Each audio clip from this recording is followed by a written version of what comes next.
بسم اللہ الرحمن الرحیم۔ انقلاب کربلا کو پایہ تکمیل تک پہنچانے والی ہستی کا نام حضرت امام علی بن حسین بن علی بن ابی طالب ہیں۔ آپ کی ولادت مبارک 38 ہجری میں مدینہ منورہ میں ہوئی۔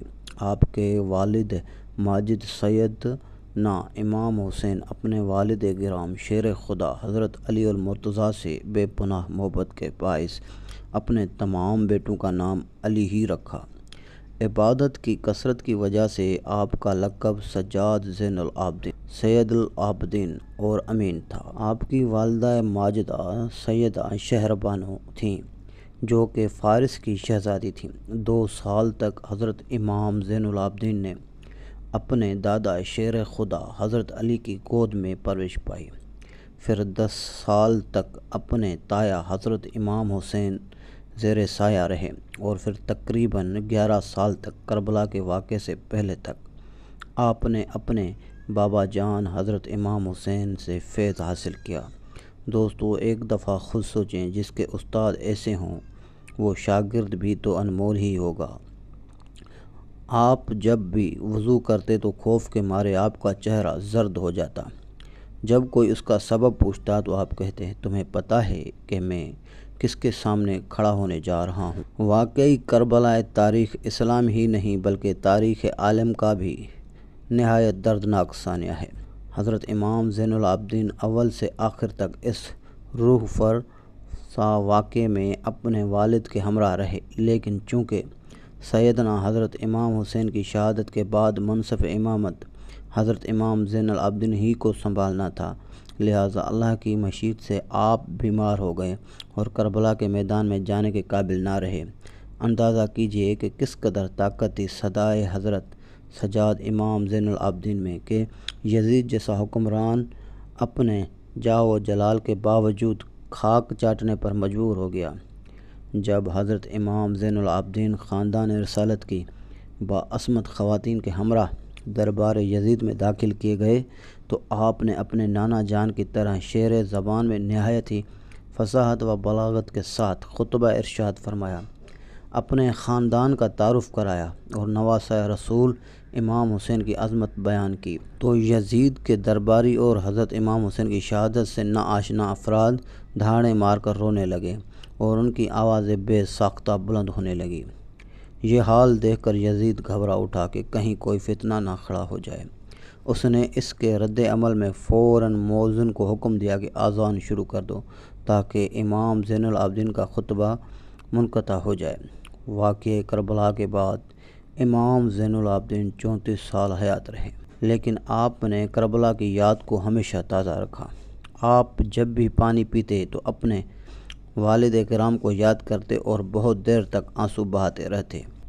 اس حوالے سے امام جعفر صادق سے منقول ہے کہ حضرت زین العابدین دن کو روزہ رکھتے اور رات کو عبادت کرتے۔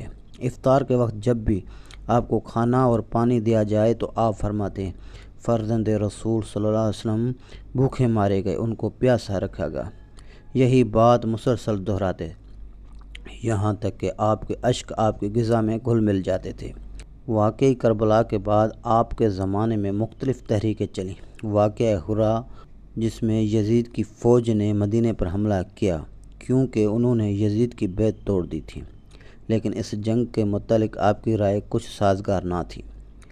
اس کے لیے امام زین العابدین اپنے خاندان کے ہمراہ مدینے سے باہر رہے۔ اس کے بعد توابین اور مختار ثقفی کا قیام پذیر ہوا، لیکن جب بھی انہوں نے امام سجاد زین العابدین سے رابطہ کیا تو آپ نے خیر مقدم نہ کیا۔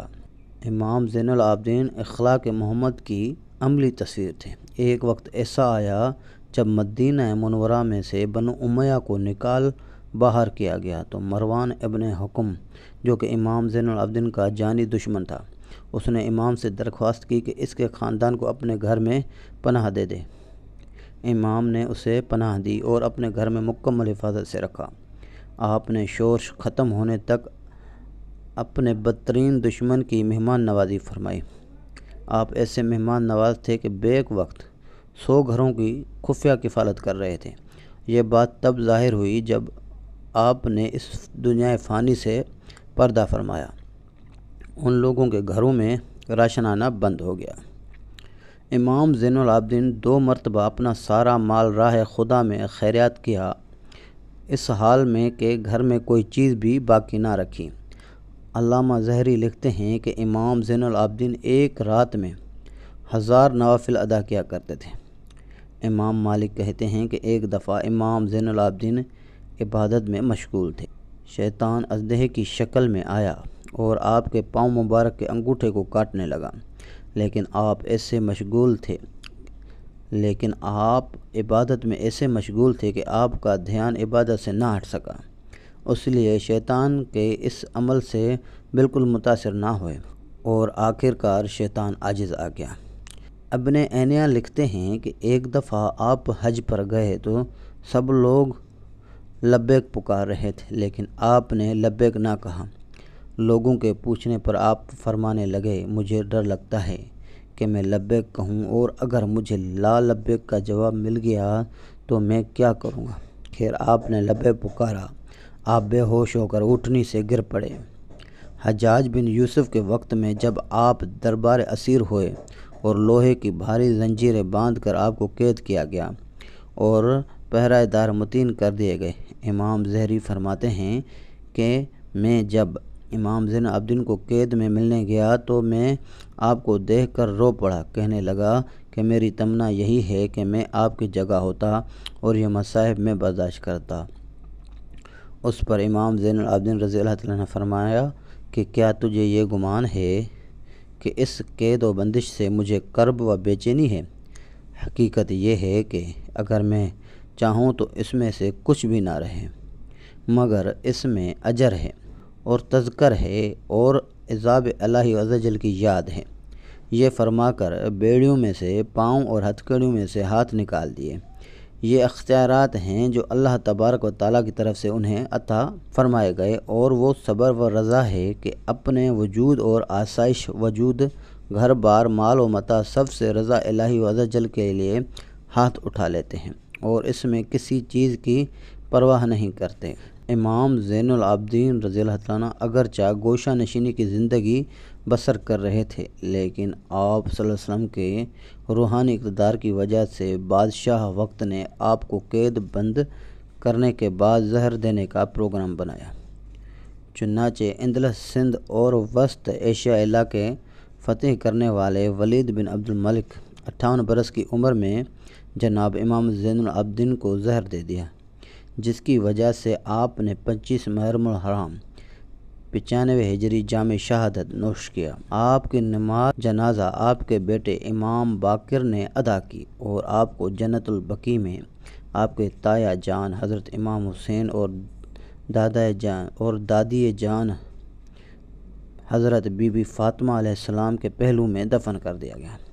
اللہ تعالیٰ ان کے ظاہری و باطنی برکات سے مسلمانوں کو فیض یاب فرمائے اور ان کے اخلاص مندانہ قربانیوں کی برکت سے اسلام کو ہمیشہ بلند رکھے۔